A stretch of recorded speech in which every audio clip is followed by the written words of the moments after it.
संकष्टनाशन गणेशस्तोत्रम्। नारद उवाच। प्रणम्य शिरसा देवं गौरीपुत्रं विनायकं भक्तावासं स्मरेन् नित्यम् आयुष्यकामार्थसिद्धये। प्रथमं वक्रतुण्डं च एकदन्तं द्वितीयकं तृतीयं कृष्णपिङ्गाक्षं गजवक्त्रं चतुर्थकं लम्बोदरं पञ्चमं च षष्ठं विकटमेव च सप्तमं विघ्नराजं च धूम्रवर्णं तथाष्टमं नवमं भालचन्द्रं च दशमं तु विनायकम् एकादशं गणपतिं द्वादशं तु गजाननं द्वादशैतानि नामानि त्रिसन्ध्यं यः पठेन्नरः न च विघ्नभयं तस्य सर्वसिद्धिकरं परं।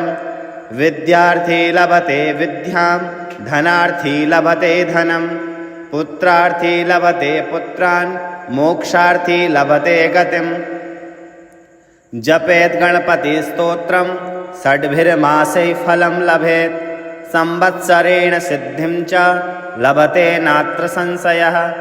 अष्टभ्यो ब्राह्मणेभ्यश्च लिखित्वा यः समर्पयेत् तस्य विद्या भवेत् सर्वा गणेशस्य प्रसादतः। प्रणम्य शिरसा देवं गौरीपुत्रं विनायकं भक्तावासं स्मरेन् नित्यम् आयुष्यकामार्थसिद्धये। प्रथमं वक्रतुण्डं च एकदन्तं द्वितीयकं तृतीयं कृष्णपिङ्गाक्षं गजवक्त्रं चतुर्थकं लम्बोदरं पञ्चमं च षष्ठं विकटमेव च सप्तमं विघ्नराजं च धूम्रवर्णं तथाष्टमं नवमं भालचन्द्रं च दशमं तु विनायकम् एकादशं गणपतिं द्वादशं तु गजाननं द्वादशैतानि नामानि त्रिसन्ध्यं यः पठेन्नरः न च विघ्नभयं तस्य सर्वसिद्धिकरं परं। विद्यार्थी लभते विद्यां धनार्थी लभते धनं पुत्रार्थी लभते पुत्रान् मोक्षार्थी लभते गतिम्। जपेत् गणपतिस्तोत्रं षड्भिर्मासैः फलं लभेत् संवत्सरेण सिद्धिं च लभते नात्र संशयः। अष्टभ्यो ब्राह्मणेभ्यश्च लिखित्वा यः समर्पयेत् तस्य विद्या भवेत् सर्वा गणेशस्य प्रसादतः। प्रणम्य शिरसा देवं गौरीपुत्रं विनायकं भक्तावासं स्मरेन् नित्यम् आयुष्यकामार्थसिद्धये। प्रथमं वक्रतुण्डं च एकदन्तं द्वितीयकं तृतीयं कृष्णपिङ्गाक्षं गजवक्त्रं चतुर्थकं लम्बोदरं पञ्चमं च षष्ठं विकटमेव च सप्तमं विघ्नराजं च धूम्रवर्णं तथाष्टमं नवमं भालचन्द्रं च दशमं तु विनायकम् एकादशं गणपतिं द्वादशं तु गजाननं द्वादशैतानि नामानि त्रिसन्ध्यं यः पठेन्नरः न च विघ्नभयं तस्य सर्वसिद्धिकरं परं। विद्यार्थी लभते विद्यां धनार्थी लभते धनं पुत्रार्थी लभते पुत्रान् मोक्षार्थी लभते गतिम्। जपेत् गणपतिस्तोत्रं षड्भिर्मासैः फलं लभेत् संवत्सरेण सिद्धिं च लभते नात्र संशयः। अष्टभ्यो ब्राह्मणेभ्यश्च लिखित्वा यः समर्पयेत् तस्य विद्या भवेत् सर्वा गणेशस्य प्रसादतः।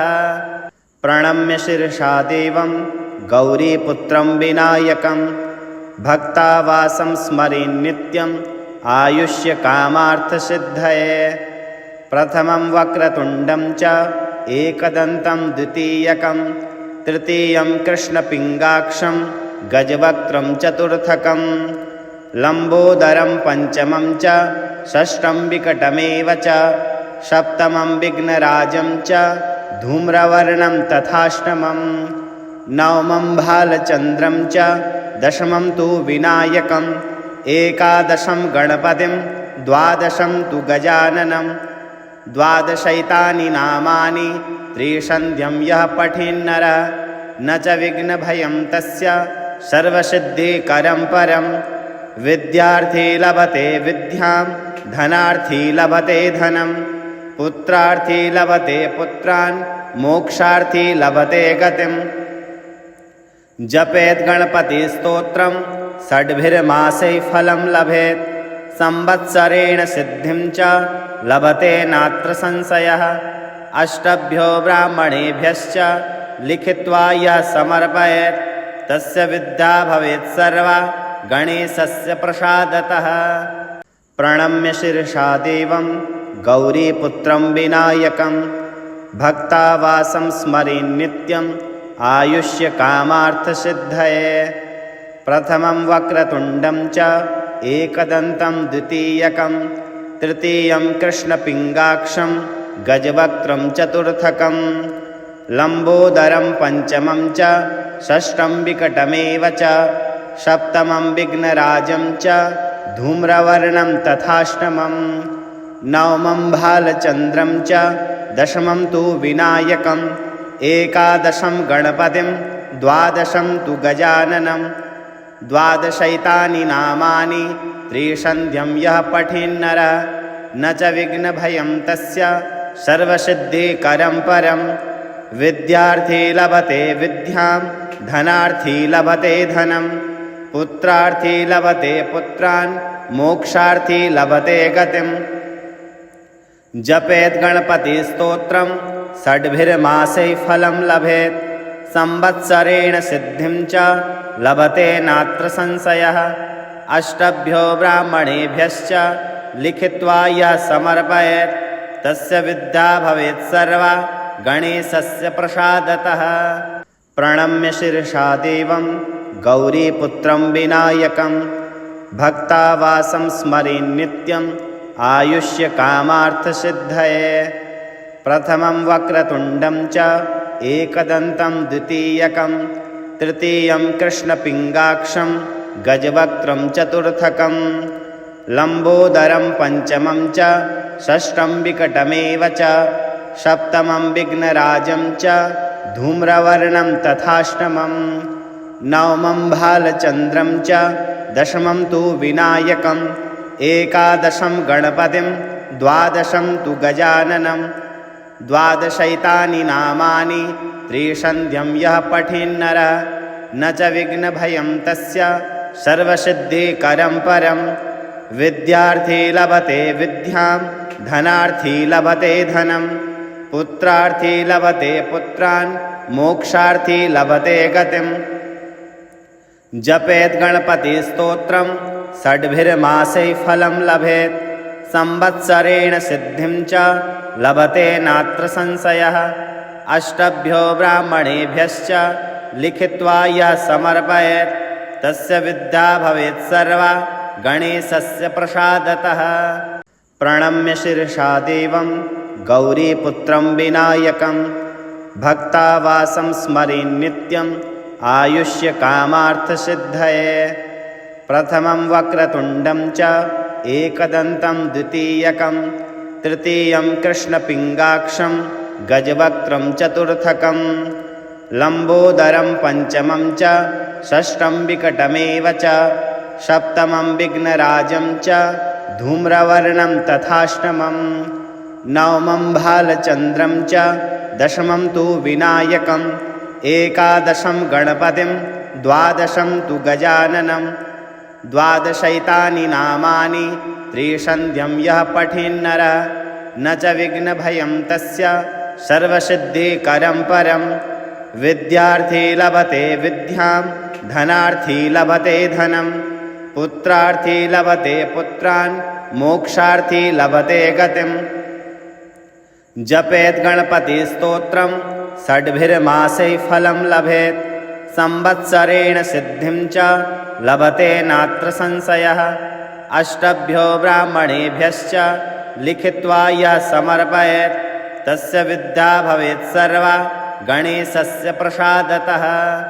प्रणम्य शिरसा देवं गौरीपुत्रं विनायकं भक्तावासं स्मरेन् नित्यम् आयुष्यकामार्थसिद्धये। प्रथमं वक्रतुण्डं च एकदन्तं द्वितीयकं तृतीयं कृष्णपिङ्गाक्षं गजवक्त्रं चतुर्थकं लम्बोदरं पञ्चमं च षष्ठं विकटमेव च सप्तमं विघ्नराजं च धूम्रवर्णं तथाष्टमं नवमं भालचन्द्रं च दशमं तु विनायकम् एकादशं गणपतिं द्वादशं तु गजाननं द्वादशैतानि नामानि त्रिसन्ध्यं यः पठेन्नरः न च विघ्नभयं तस्य सर्वसिद्धिकरं परं।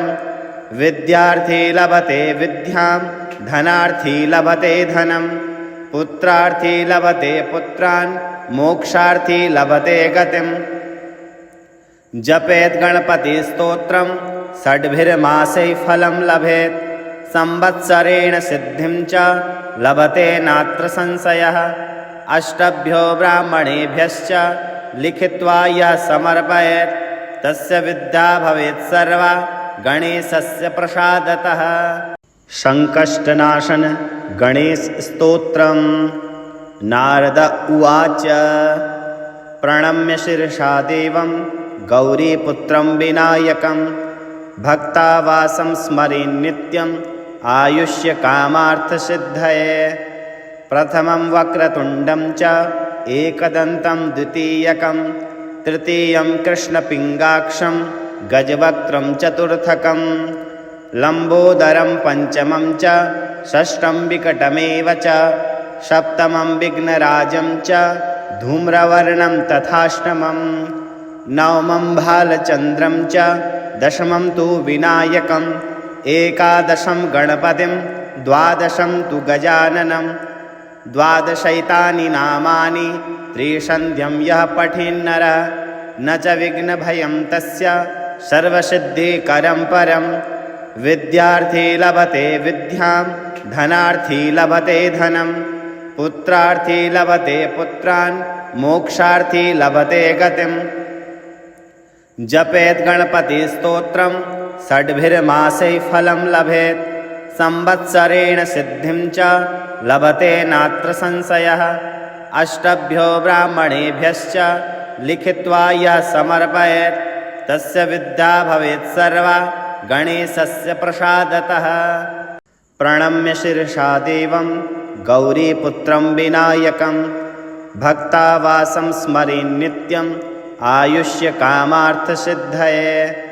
प्रथमं वक्रतुण्डं च एकदन्तं द्वितीयकं तृतीयं कृष्णपिङ्गाक्षं गजवक्त्रं चतुर्थकं लम्बोदरं पञ्चमं च षष्ठं विकटमेव च सप्तमं विघ्नराजं च धूम्रवर्णं तथाष्टमं नवमं भालचन्द्रं च दशमं तु विनायकम् एकादशं गणपतिं द्वादशं तु गजाननं द्वादशैतानि नामानि त्रिसन्ध्यं यः पठेन्नरः न च विघ्नभयं तस्य सर्वसिद्धिकरं परं।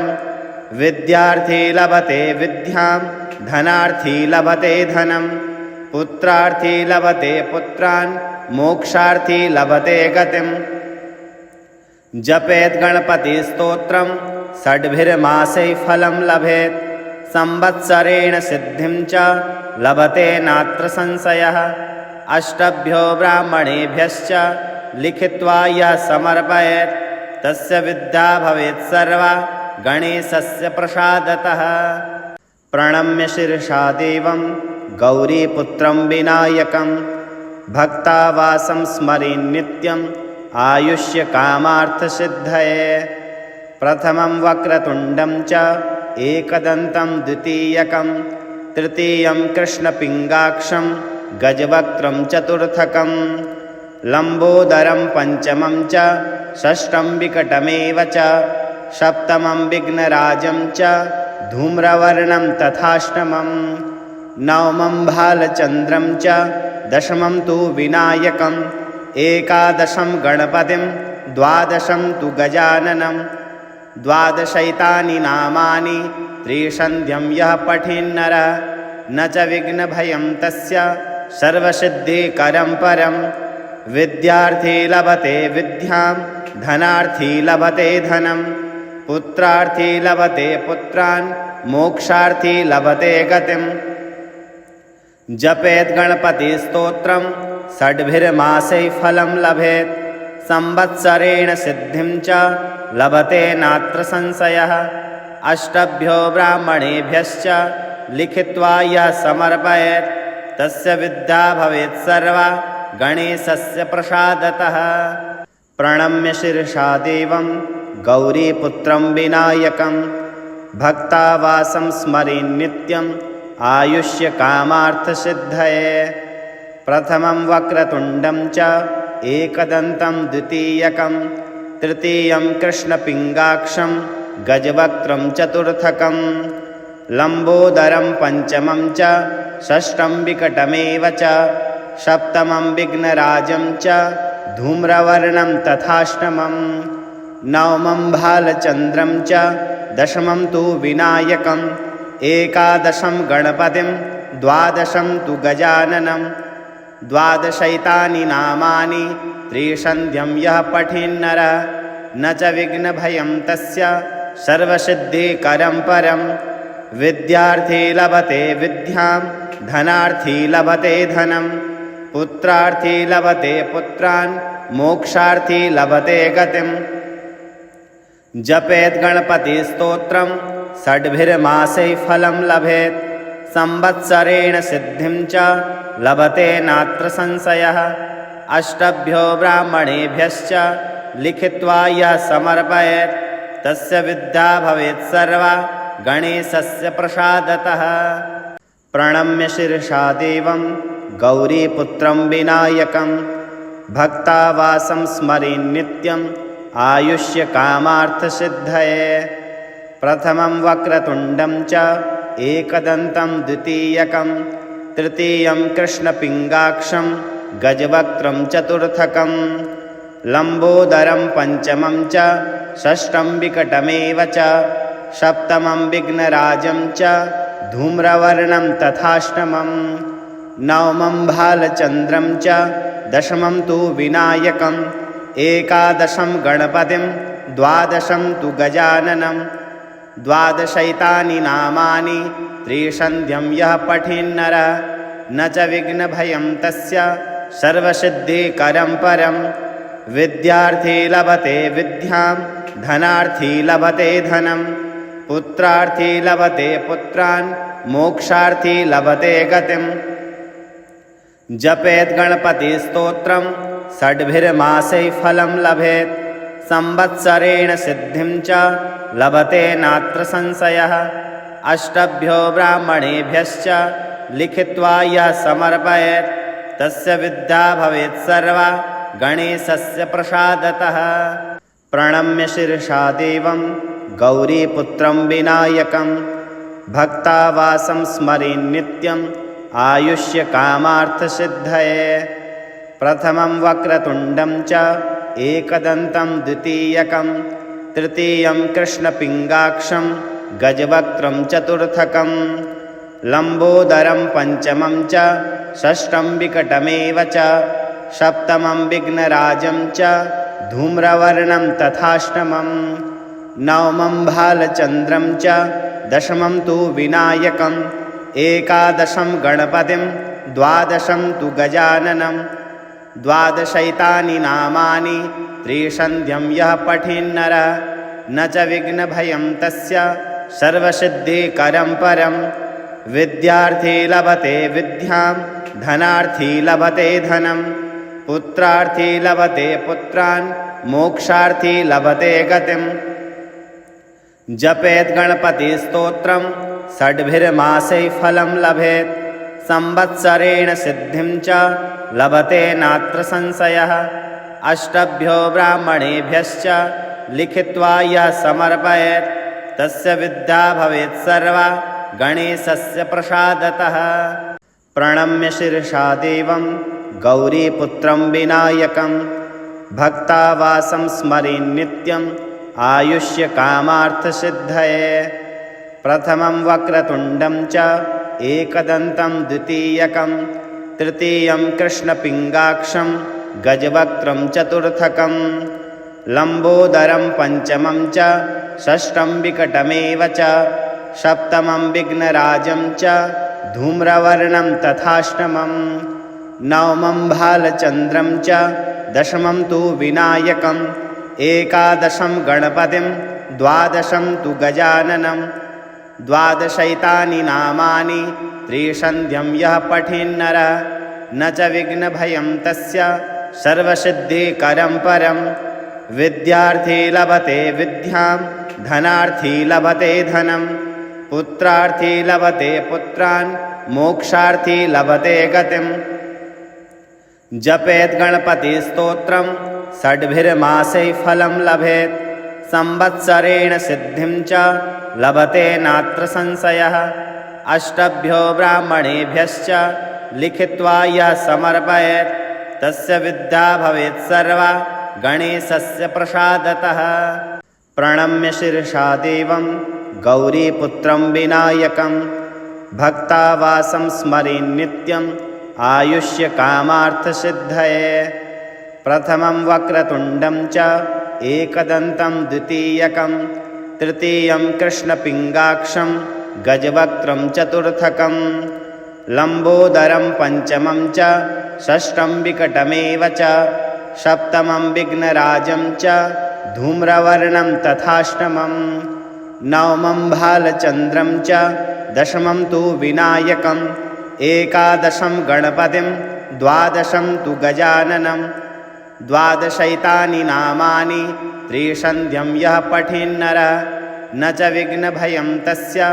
सर्वसिद्धिकरं परं विद्यार्थी लभते विद्यां धनार्थी लभते धनं पुत्रार्थी लभते पुत्रान् मोक्षार्थी लभते गतिम् जपेत् गणपतिस्तोत्रं षड्भिर्मासैः फलं लभेत् संवत्सरेण सिद्धिं च लभते नात्र संशयः अष्टभ्यो ब्राह्मणेभ्यश्च लिखित्वा यः समर्पयेत् तस्य विद्या भवेत् सर्वा गणेशस्य प्रसादतः।